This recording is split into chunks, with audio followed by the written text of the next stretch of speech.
The host of RN Breakfast, Patricia Karvelas, joins us now to talk federal politics. Patricia, g'day. You had the Treasurer on this morning, so he's busy preparing for this October budget. What's your read of what's happening ahead of the budget? So the Treasurer's job is a very significant one now. He's facing what looks like a potential global downturn and recession in key economies. He's on his way to the United States, where he will, go to an International Monetary Fund, IMF meeting. He'll meet with the US Federal Reserve Bank governor. These are key meetings to sort of look at the state of play ahead of the budget. And then, of course, he has to deliver the budget in 2 weeks' time. That's a significant moment, the first budget for this Labor government. Now, in the week preceding this conversation, there's been a big conversation about tax reform that you and I have had. The government has wanted us to have this conversation whether the stage 3 tax cuts should be pruned or changed. The Prime Minister has now shut down that debate. There was a backlash. He clearly doesn't believe that there's the political will to break an election promise or to alter an election promise, if you want to use that language. I'm sure some people would have used that language. It's not going to happen, at least in this budget. And so I asked the Treasurer what needs to happen given his warning about growing costs, NDIS, health, defence, which is huge, cost blowouts, AUKUS deal, billions of dollars, and we're in structural deficit. Here's the Treasurer.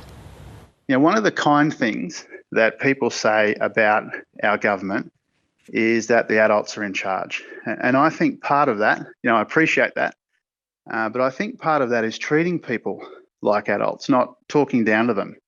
I think it means levelling with people about the challenges that we are grappling with as a government. The situation is so challenging, particularly in the near term, that we won't get through it without a foundation of real talk about what's happening in the economy and what might be necessary to deal with it. So that's the Treasurer, Jim Chalmers, speaking to me on RN Breakfast this morning. Now, his message is actually not substantially changed from before they made this decision on the tax cuts, which is that the budget is in structural deficit, that we need to have these big conversations about how to fund all of this. I said to him, does that mean structural reform is on the cards? He said yes. He didn't put forward any specific proposals yet, but he says we need to grapple with that. Now, what does that mean, Joe, to normal people? It means actually perhaps looking at the tax base of this country, looking at spending and priorities. And he says difficult decisions are going to have to be made even in the next budget in a couple of weeks that people won't like, that come with political risk, like cutting funding to things. Yep. And I think he's right. We have a big problem on our hands. You can't actually just keep growing different areas without having an answer to how to pay for them. If the government wants to keep its election commitment on stage 3 tax cuts, it needs to find money somewhere else. So now it wants to level with us. We need more detail on what that's going to look like, not only in this budget, but in the next one. So watch this space. I think there's a big job on their hands, and I think the public needs to be brought into their confidence about what that's going to look like. And talking about election commitments, there's a commitment to hold a referendum on an Indigenous voice to Parliament in this term. Where's that at now?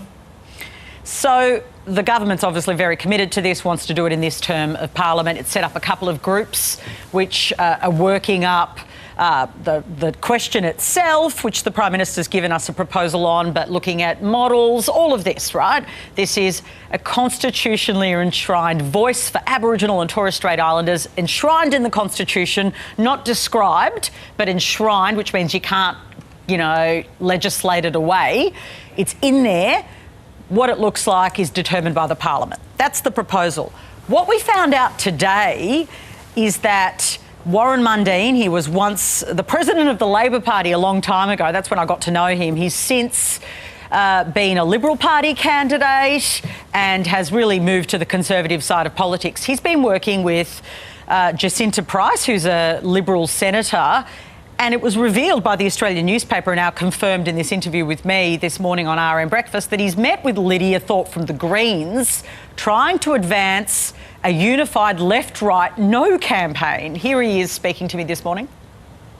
You have a coming together of a number of people who question and seriously question the voice to Parliament and haven't had any of our questions answered. So so there's a wide range of people. You'll be very surprised about the people I've met in the federal parliament, as well as out in the regions of Australia.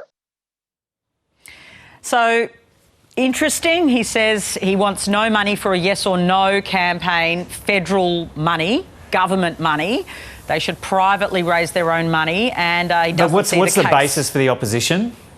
His opposition thinks it's a waste of time, won't achieve any tangible goals, and that it hasn't been articulated to answer some of the questions they have. That's what he says. That's his view. There are others that share that view. What I'm saying is significant about this is the left, in the form of a Green senator, and the right getting together. That is interesting. That is significant. Yep. OK, we'll have to leave it there. Cheers, Thanks. Patricia.